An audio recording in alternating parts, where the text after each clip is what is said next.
This is Dylanfm, the podcast that goes deep into the work and world of Bob Dylan. If you love Dylan, you're in the right place. With your host, Craig Danieloff.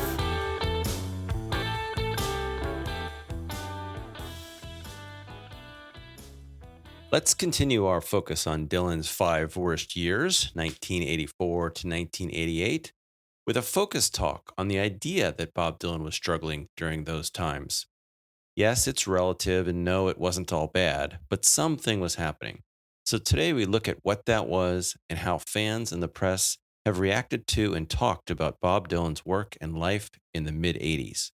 My guest is Erin Callahan, who regularly hosts the Dylantantes podcast and is the co-author and co-editor of a recently released book called The Politics and Power of Bob Dylan's Live Performances, which looks at Dylan through the lens of his set lists. I talked with Erin and her co-author Court Carney on a recent episode, and together they'll be editing an upcoming book on Dylan in the 80s. They also co-hosted a panel at the World of Bob Dylan conference in Tulsa last year on Dylan in the 80s that was fun and engaging and very popular. And beyond all that Dylan cred, Erin is a professor of English at the San Jacinto College in Houston, Texas. Our discussion today lasts about an hour and covers a lot of Dylan ground. You're listening to the public feed, which includes about a third of that discussion. To hear the rest, along with the extended versions and bonus episodes of our 50-plus Dylan FM shows, plus all of Erin's great interviews on the Dylantantes, Rob Kelly's Pod Dylan, Ray Padgett's new show on Dylan cover songs, and more, much more, become a FM Plus subscriber. You can do that right in Apple Podcasts or at fmpods.com. And not only will your $5 a month help all these great podcasts keep going, but you won't ever have to listen to appeals like this again. So now let's hear our chat about Bob Dylan struggling his way through the mid-'80s.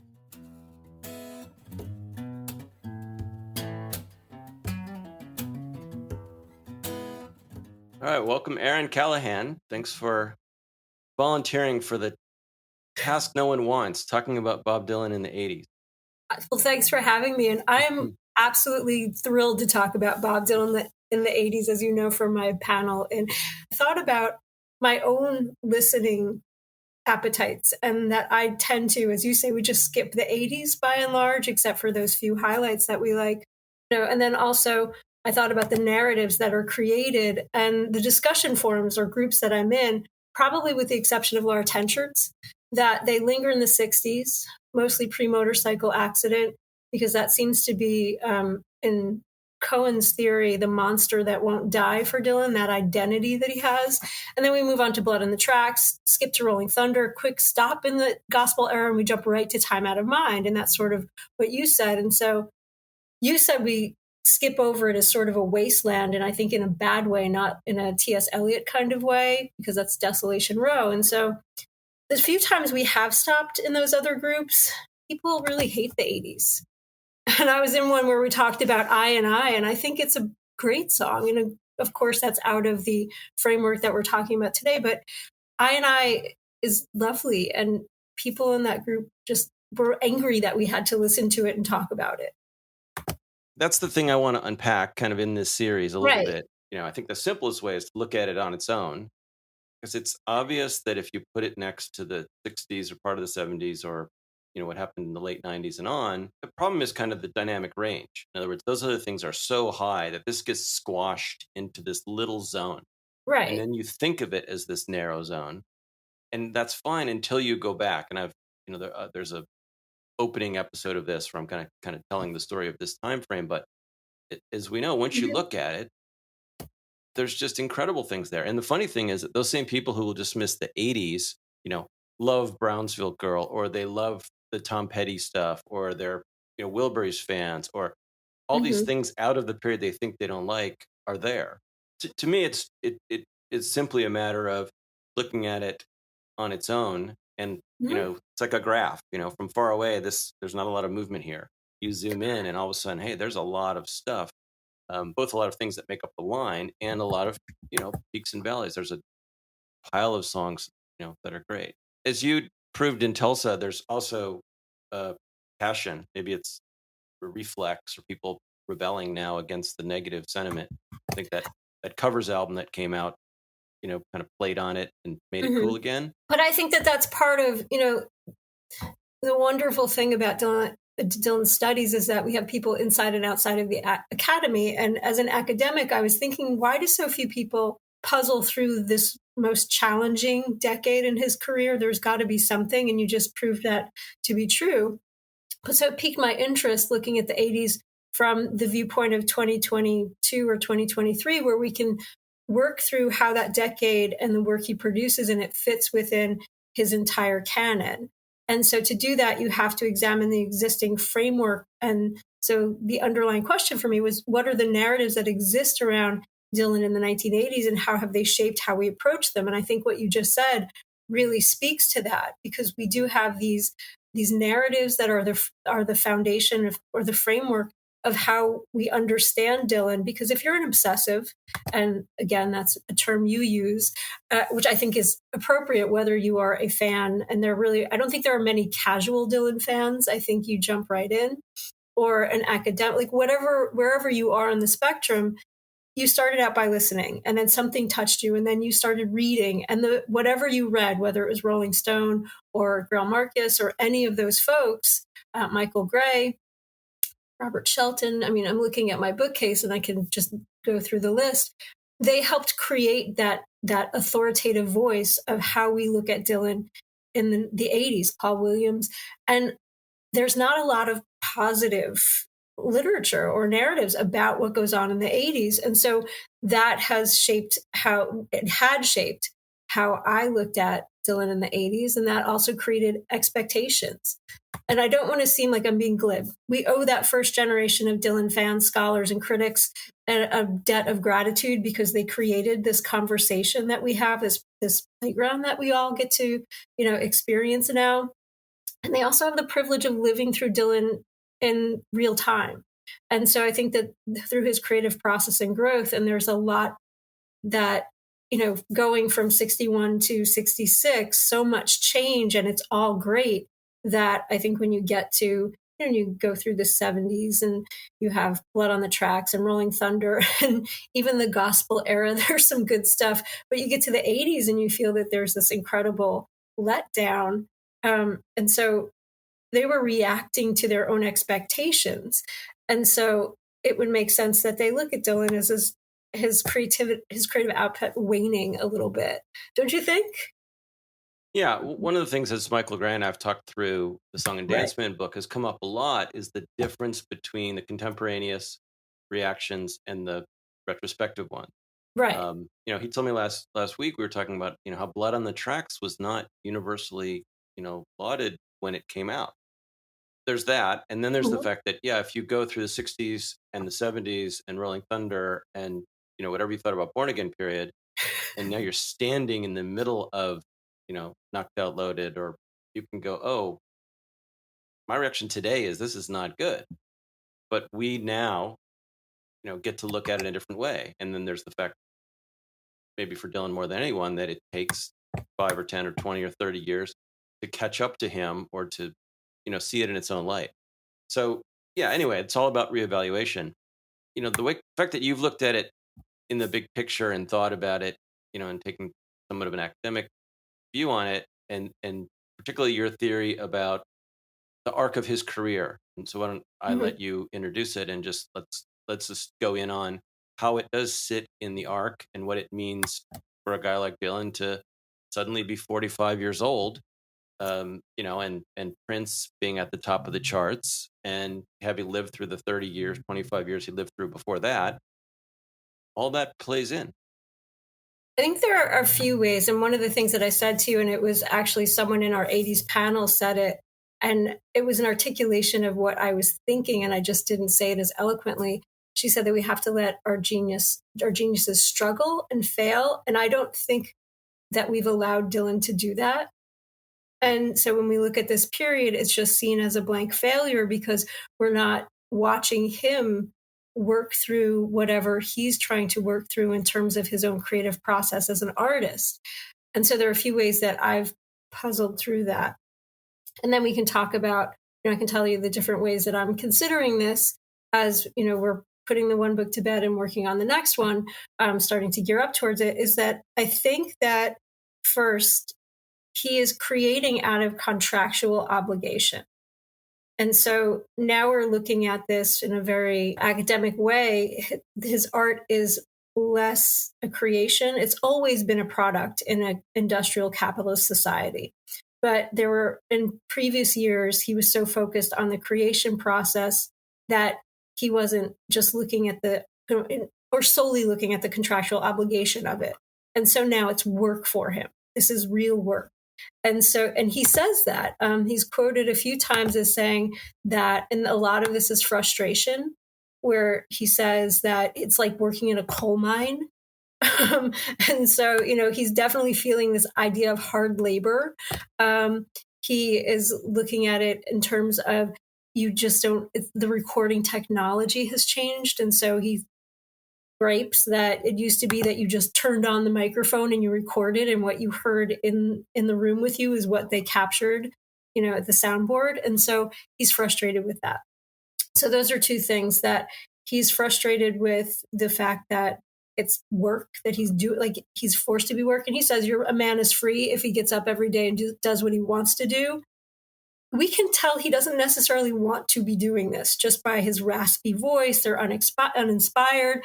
And so that's interesting to me. But another argument that you can make is that when he has those moments, he's able to go back to roots music.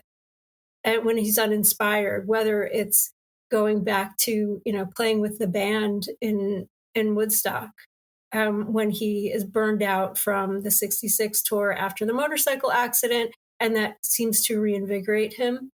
And then also the gospel period tends to reinvigorate him as well. And so he goes back to this roots music. And when he has his epiphany later on, it's with jazz. And so there's another moment in his career where he feels a connection to music that he feels is sacred, which then goes back to his childhood listening to those radio stations late at night, that he felt a connection to that music that was almost sacred to him. And so he can't seem to find that in 85, 86, when he's, to quote Grail early on from 1970, like, what is this shit? Like, that's how we feel about it in 85.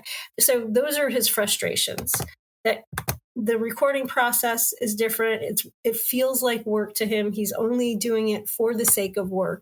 And he can't kind of use roots music at this point as a way to renew his connection to what he's doing. So I think that's kind of how it fits, because we see those frustrations, but then there's a lot of good stuff there, I think. I say my question is like, what is good in my notes?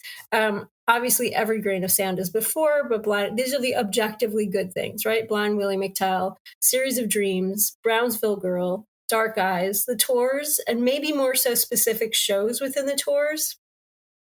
And when we were in Tulsa, I was talking to Anne-Marie Mai, and she said that the Santana tour she saw in Copenhagen, and he was awful. He was cranky and grumpy, and he wasn't responding to the crowd.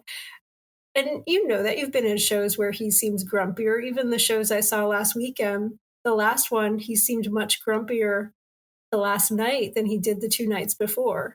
And he just sort of did his thing, and he really didn't talk to us. But the night before, he joked. He made a joke about Tony. So I think that's part of it. But so I think it's more individual performances in that era. And I think when we say, oh, this era is awful, it's not. That's a narrative that we have to break down, because he's got the Heartbreakers tours, like you said, and the Letterman show that people tend to respond to as genius. And so I think people are being overly critical of him based on their expectations, and based on, like you're saying, that high caliber of work that he did. And so he admits in the 1980s, and I think more famously in the 60 Minutes episode with Ed Bradley in 2004, that writing that he did previously was magic, and he couldn't do it anymore.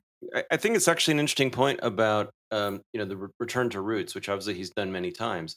Mm-hmm. What we know about the practice sessions for Letterman appearance with the Plug was Right. that they, he was jamming with those guys for months, as Ray Right. Padgett just illustrated, and there's a little less of that in the mid '80s, or at least we don't know as much about him driving to that well at that time.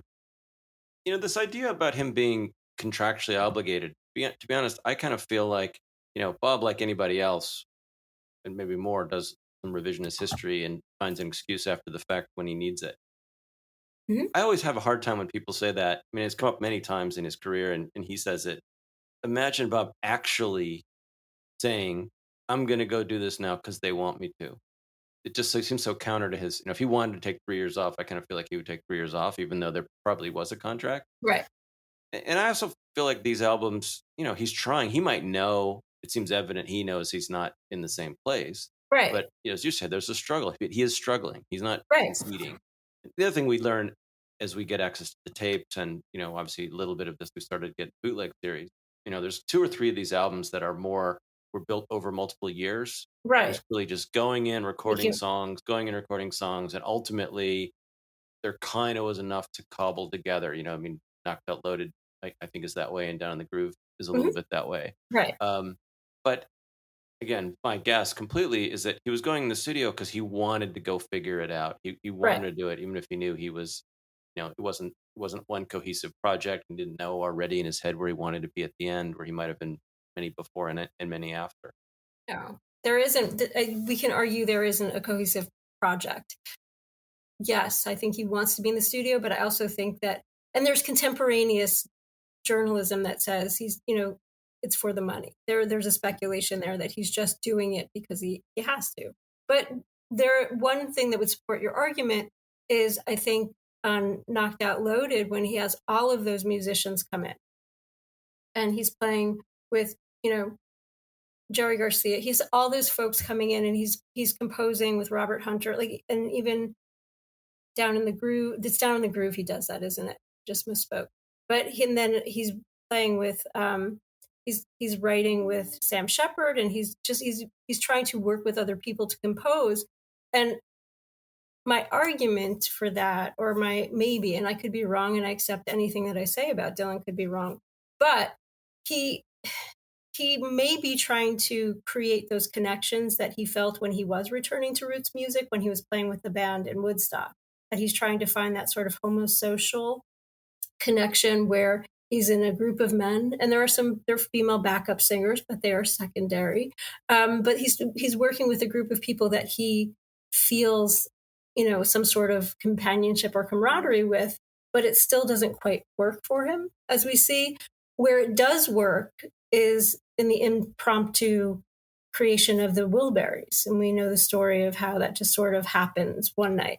And so that, to me, seems more organic. And then that's something that tends to work for him because it doesn't feel forced. That's a set of great examples of him, in there slugging, calling people, bringing things in, trying to find it. I mean, there's no doubt that, to me, his age, right, as we've said before, right, nobody or very few people had been a 43-year-old, 44-year-old guy in that position. Right. The world was very different. There's Elvis Costello calls it the decade music forgot, the 80s. Well, first of all, there's a lot of people who were in a funk then, maybe because they were all hitting a different age, and they're all interacting with all the changes, right? The outside of their era. They used to be the center of social world. They're all of a sudden not of the age to be the center. Right. So that requires a shift of focus and head.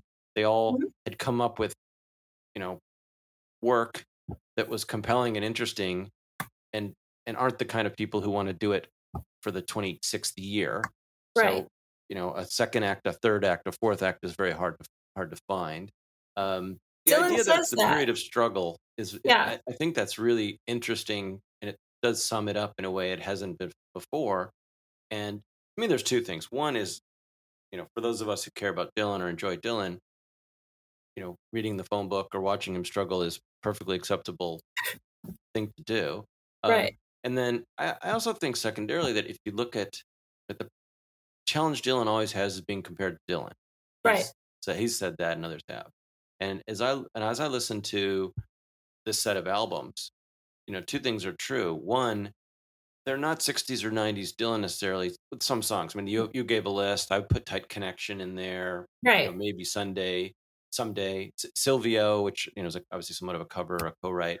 Or it's a cover, purely. I was listening to Empire Burlesque this morning, and there's some fantastic stuff on there. There's certainly a tinge of 80s production, but that's fine. It was the 80s. Right. And there's some stuff that's less compelling, but it's two things. It's Bob Dylan doing something less compelling, and it never feels un-Dylan-like. And there's a word, a phrase here or there. There's the way he uses his voice and these other things that we like about him that in the large perspective tend to not get mentioned. And also, I just think on its own, if you put him next to, there's the whole world of their additional Bob Dylans or near Bob Dylans kind of guys who, we all like and listen to, but never hit the Dylan level. And I kind of felt like trying to think about this, that to some degree, a bunch of these songs in this period are more like those guys' songs. They're not bad songs. They still have that Dylan component in them. But it's just him not, scoring a 10 out of 10 for a while and banging out some 6s and 4s and 7s. But I think the point that people think that's unacceptable for him is part of the problem. Totally. That's maybe the underlying question is like why we're seeing him, puzzle through his own creativity, trying to work within the framework using a synthesizer. One of the major complaints, other than the ones about his voice, is about the overproduction. Another is about the simplicity of the lyrics. And so, we have to wrestle with those now as he's wrestling with them. And I think that, that's a good place. But what you were saying about people not knowing their place, and that was something I said in the 80s, that he's in an unprecedented space where there haven't been elder rock and rollers. And, is he trying to stay relevant, or how does he stay relevant? And he said in 84 to Kurt Loder, it's either your time or it's not your time. And I don't feel like the last few years is really my time. Then 85, he says, I've made all the difference I'm going to. My place is secure, whatever it is. And then he's like, he's not going to worry about doing the next thing or keeping it in step with the times, but he's clearly trying to. But then he says, like, I'm not trying to prove that I'm the top dog. But then he also says, and I think this is probably one of my favorite quotes, it's from Rolling Stone Australia, you're always guided to where you are. And this sounds to me the most Dylan-esque, kind of, a little bit obtuse or abstract. But he says, you're always guided to where you are, but you have a choice to mess it up. And maybe that's what he's doing here. He's kind of messing it up, and we have to allow him to mess it up. Sooner or later, everything that goes around comes around. So yeah, I feel like I've been guided to wherever I am right now, but I don't know whatever it is I'm supposed to be doing. I might have to do something else. So he's he's telling us in real time, like, I'm trying to figure it out. And I feel like people are, because of the expectations that we have from, because of the narratives created, that they're not as generous to him as they might be if they understood that he's a creative person trying, outside of being a pop culture icon. He's really an artist trying to struggle through a dip in his own creativity and trying to figure out how to work through. So I love those quotes, because that last one especially, he's telling us about. To hear the rest of this conversation and get access to over 100 other subscriber-only Dylan podcasts and a few on Steely Dan too, see the show notes to see how you can sign up for FM Plus for just $4.99 a month. We would really appreciate your support.